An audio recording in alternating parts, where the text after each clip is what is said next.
Well, the Jazz lose Game 2 at the Delta Center by the count of 93-88. The NBA Finals Series is all tied up at a game apiece with Game 3 now in Chicago on Sunday. Let's quickly go back over to the Delta Center. Craig Bolerjack, not the way the Jazz and their fans had it planned. No, Rod. In fact, the script would have read if the Jazz had their way, a 2-0 sweep on their home floor. That's why they win 62 games. They beat the Bulls twice in the regular season, and now they lose the home court edge. Brent Musburger, who called this game on ESPN Radio nationwide tonight. Give me your thoughts on this game. We were talking before we came on. Very uncharacteristic for the Jazz to turn it over 20 times. Yeah, that was the difference in the ball game. That and the fact that Dennis Rodman with 9 rebounds in the second half, 5 of them offensive. But, you know, Jazz fans shouldn't get too discouraged. I mean, Michael Jordan and the Bulls had been losing on the road. They dropped 3 in a row that I watched in Indiana.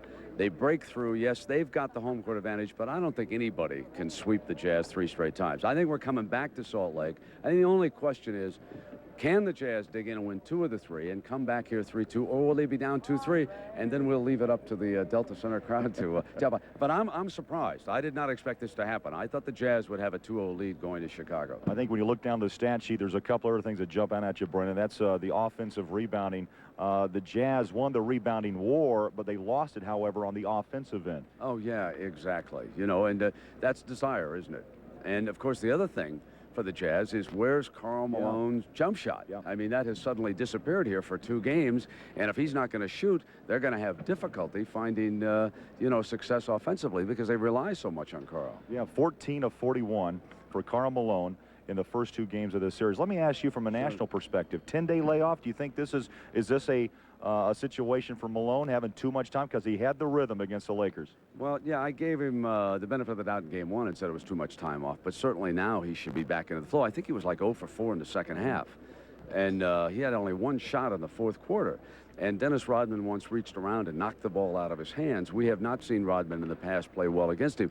So, you know, great players have to step up in the finals. Michael did tonight. He imposed his will, and you never count Michael Jordan out. I guess that he proved that again today. But now I think Karl Malone has to answer the bell for Utah as this series goes back to Chicago. Because if he starts to hit, it loosens things up for Stockton. They did a pretty good job defensively on him now. So I think the main thing is to just get Malone untracked and get his offensive game going. All right, Brent, great insight, and thanks a lot for coming by. It's always a pleasure. We'll see you when we come back. All righty. Be seeing Chicago as well. Brent Musburger from ESPN Radio. Let's go right inside. Karl Malone is talking live as we speak to the national media. Here's Karl. Great looks at it, and I just didn't make them. Karl, can Utah win this series if you continue to play the way you've played the first 2 games? No. Point blank, no. We will not win this series if I don't play better.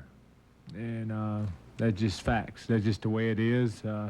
We have other guys that step up, but if I don't play well, if Karl Malone don't play well, we don't win this series. So I just keep trying. I keep taking opportunities if they're there. And I keep trying to do other things. But I think the worst thing in the world for me to do now is try to put the whole weight of the team on my shoulders. You know, yeah, I know it's important, but I also don't want to start rushing things. It's just the second game. And I'm not going to come out and try to do anything weird or crazy. I just want to try to stay within what we're trying to do. Like I said, those shots I made all year, they come at a unfortunate time that I'm not playing well right now. Karl, Jerry Sloan said that he thought the game was, despite what any of us might think, he thought the game was lost in the first quarter when the Bulls came out and proved that they were going to be the aggressors and they were going to take it to you guys all night, and that he was really discouraged that he didn't think you all were mentally ready to play because they got so many layups and things like that. Can you talk about that first quarter and the mindset of the team? Well, yeah, you know, we didn't play well in the first quarter, and we were still down by 3. And I don't know how many layups they got. They got tons of layups throughout the game. Michael, I don't know how many he had. He had a ton of them, and they had a lot of uncontested ones. And I think tempos in ball games were set in the first quarter and first 5 minutes of the beginning of the third quarter. And they came at us all night, and we didn't respond well. And like I said, we didn't get here by accident. We got here A couple of reasons. One, Karl Malone playing well, and two, being aggressive. And we'll have to do that to get back in this thing. It's still 1-1, but it's going to be tough, but we have opportunities. So hope people don't think this series is over with. We don't feel like that. We didn't get here by accident. Okay, we're going to take 2 last questions. Carl, what do you do to prepare mentally for Game 3? Me, personally? Yes. Well, excuse me? Yes. Well, I just, words it might sound, I just, you know, for one day tomorrow, I don't want to get away from basketball. You know, that's basically how I try to prepare for it and come back after a couple bad games. It's just kind of get away from it. I'm almost certain, well, I guarantee that whoever is at my house right now won't mention basketball, and I doubt if it even be one around the house when I walk in it. So I just try to get totally away from it, and you know, everybody wants you to play well. I want to play well, but you know, in times like this, it's really not but one person that, you know, can correct it, and that's me. So, like I said, I try to just get away from it and come back and get ready to play on Sunday. Okay, and one last question. Okay, thanks, Carl. That was Karl Malone talking to the press just minutes ago. And Rod, I thought he had a couple of great points. The fact, yeah, he can't carry the weight of the world on his shoulders, even though a lot of Jazz fans think he should. Malone, though, 2 games down with 5 to go. Hopefully you think that he'll find his shooting touch once again. And the Jazz just have to take care of the ball much better. You cannot turn it over 20 times against the Chicago Bulls and expect to win, especially on your home floor. So it's back to Chicago. 3 games, the first one up on Sunday, Rod.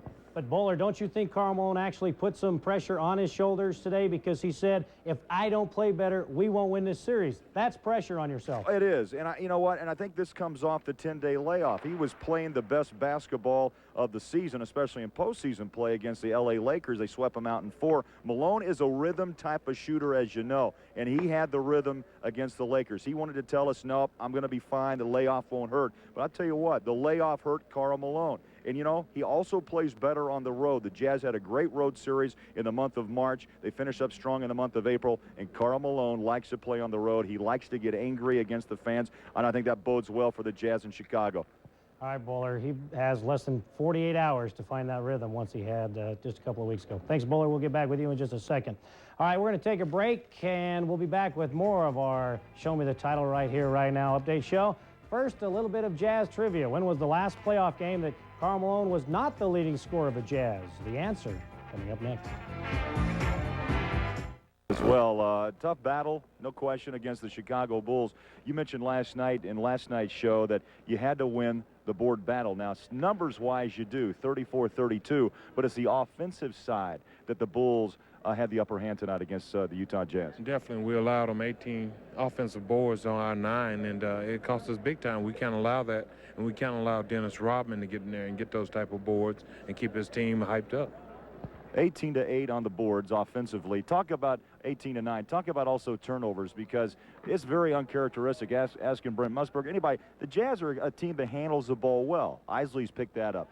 Stockton's a guy who prides himself with guarding the ball well. But 20 turnovers and allowed the Bulls 33 points. Well, it's just totally too many turnovers. We have to take care of the ball better.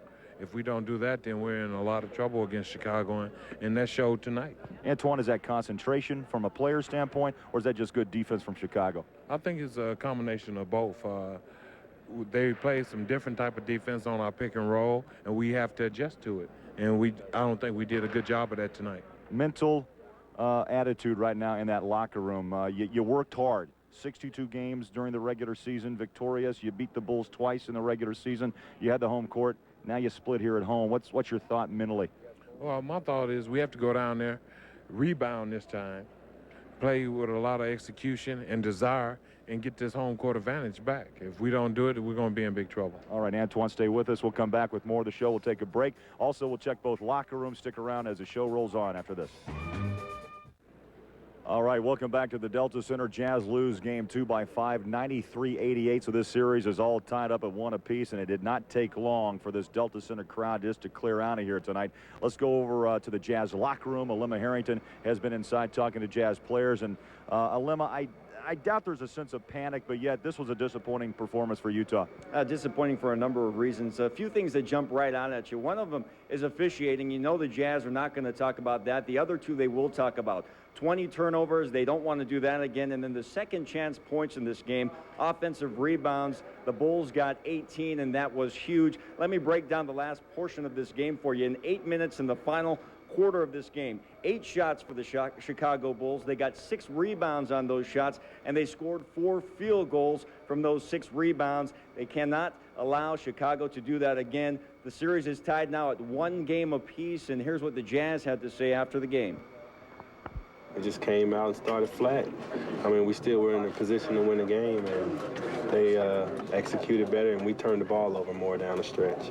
Ryan, talk about losing home court advantage. Just got to go down there and play. Now go down there and steal 1 or 2. So it's not over. It's 1 loss. We ran off 7 straight, so we got to lose 1 sometime. And this wasn't a good time to lose 1, but we lost it, so we just got to recoup from it. Well, we also gave up a lot of offensive rebounds. You know, I mean, I think they had one time they had three offensive rebounds in a row, and another time they had 2. So, you know, we did not do our job like we should have, and we got to come back and do it properly. And if we wanted this thing to go all the way, then hey, we got to play better. We got to have that desire to win it. It's just basically play better. They have to do that down the stretch, and that's what the Bulls did, Kathy Aiken. They played well down the stretch, and that was the difference between Game 1 and Game 2. That's right, Lemma. They did tonight what they could not do in Game 1, like you said, and that is execute down the stretch. But you cannot say enough about the offensive rebounds, and the key one, Steve Kerr's down the stretch of the final bit of the game. He gets the offensive rebound. Michael Jordan gets a key bucket. Biggest part, however, they get the split, and they regain the home court advantage. Here's what the Bulls had to say just a short time ago.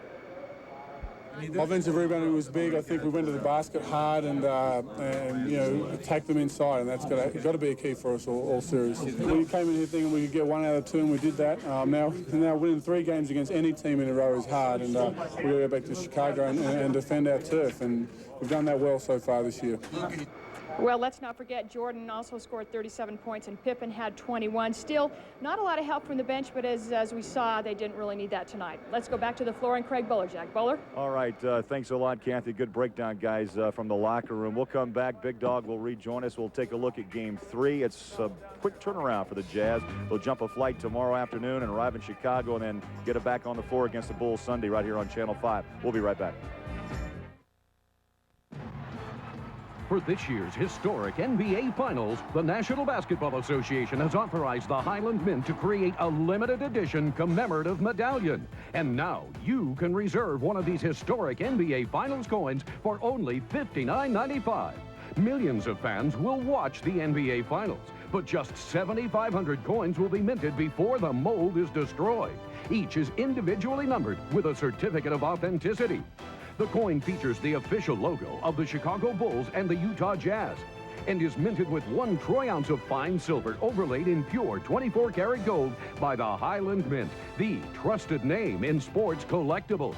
All advanced reservations will receive this collector's display case absolutely free. Sorry, due to the limited quantity of coins, only advanced reservations will be honored. There's only 1 NBA Finals and only 1 commemorative coin. So have your credit card ready and reserve yours now. Call 1-800-828-2800. All right, welcome back to the Delta Center. Not much left here. Some media around the country doing some late reports. Antoine Carr, though, nice enough to stick around. As you look ahead, it is a quick turnaround, less than 48 hours you guys back on the floor. It's not like you have to wait 10 days to start the series again. Oh, we'll be able to get down there and start banging pretty quick here. So Sunday, we'll be ready.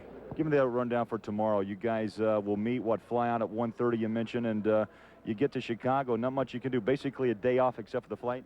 Yeah, we'll just come in, get a quick workout in the morning, go over some things that we need to, and catch a flight and get to Chicago about 6. In the locker room, Karl Malone, and we heard him tonight on the podium talking to the national media. He takes some blame. He's only 14 of 41. He knows that the offense goes through Karl Malone, but yet I would think as a team, you know what Malone can do for you. He'll snap out of this, don't you think? Oh, definitely Carl will snap out of it, and when he does, hopefully he'll snap out in a big way, and he'll help us win a couple of games down there. And also Hornacek, it was good to see Hornacek finally find his shot. And also the Jazz going 0 for 8 in game 1. You guys hit 7 threes in this game tonight. Well, we still have to do a lot better in finding ways of getting Carl open. We have to make sure we set good picks, and then as we're doing that, make sure Brian and those guys get open, look for threes. And if we can do all that and play good defense and keep guys off the boards, then we'll come back home with a win. All right, we did mention Hornacek having a breakthrough game tonight. Jeff talked to the press just a few minutes ago, and here's what Jeff Hornacek had to say. It seems like we were a little tentative to shoot there for a while, I think. We had some turnovers. That we had to force some shots when the shot clock was getting down to 2-3 seconds, and they did a good job defensively of rotating, hustling after plays. I think we got out hustled tonight. They got the loose balls. You look at that play Steve Kerr made. It looked like I think 2 or 3 guys jumped at him for not allowing him to shoot that 3-point shot, and he gets the rebound, and I got to go pick him up or he's going to lay it in. He dumps it to Michael, and they get a 3-point play. So, it's we anticipate all the games being this close, and it's going to be a play here or there that wins the game, and I thought that Steve Kerr play killed us. All right, Jeff Hornacek just a few minutes ago, and Antoine 7 of 11, 32 minutes for Jeff Hornacek. Checking the score sheet here, he fouled out but scored 20 points. And there's no question. You watch Jeff Hornacek play, he's a guy that defines gutty because the Achilles, the knee, the ankle, it's still not real good. Well, he's playing through it, and we need Jeff to come out and hit those type of shots he's hitting today, and he's a great player. He's a really gritty player. He comes every night, no matter how bad he's feeling. Let me ask you if you can comment. We don't want to cost any money, but the first half, a lot of calls back at the station, people here moaning, and I tell you what, they booed the officials off the floor in the first half, but a lot of no calls, and a lot of no calls when a guy that I'm going to mention is Michael Jordan. He can hammer you, but you can't hammer him. It's just interesting first 20 minutes, first 24 minutes. No doubt about it, but due to the fact that I can't really say anything, I just let it slide. The referees didn't cost us the game. We just didn't do the things we needed to do in order to win it, and we had opportunity to win it, and we let it slide by. All right, Chicago Bulls obviously very excited to get the split here in Salt Lake City. Phil Jackson, the head coach, talked to the press as well. We had that interview, and here it is. That was a roller coaster game, and I don't know if we've seen too many like that. So many turns of the tide. Probably the most significant play out there for us is off a miss. Kerr went down and took the 3 and captured his own rebound, and we were able to get something to Michael for a dunk underneath after Michael struggled for a while. They came very hard the second half. I thought the Jazz played extremely physical. We had to bring the level of the game up to meet it, and we got the lead. Hornacek came back and gave him a great run. And ultimately, I think it was our offensive boards that won the game for us. But I thought our team focused very well on what we were trying to do, and that was to take them out of a screen roll, which gave Carl more easy looks. And we tried to eliminate that tonight and made him scramble a little bit out of the screen roll. All right, back with Antoine Carr.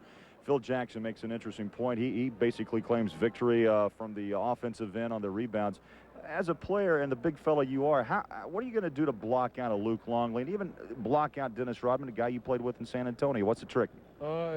Against a guy like Dennis, you just have to put your body on him. You have to hold him. You have to do whatever you have to do to make sure he doesn't get to the boards. And we didn't do that tonight. He got 5 offensive rebounds. So you just bang those guys. And that's the way I see it. You don't give a darn about what they have to say or what they feel like doing. You just go out there and you go at them.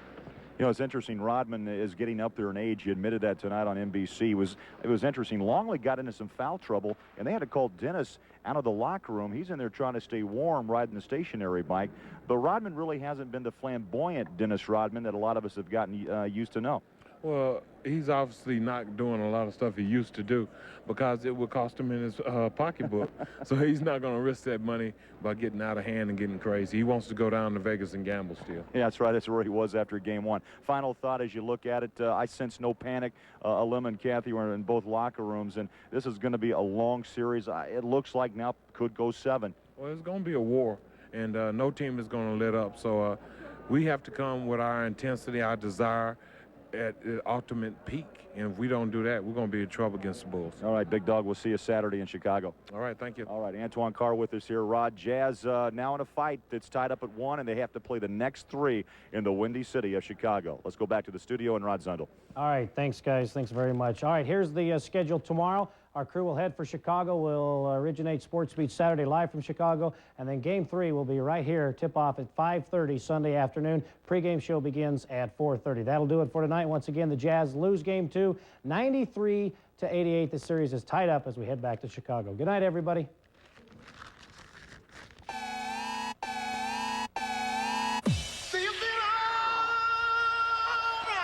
On the move.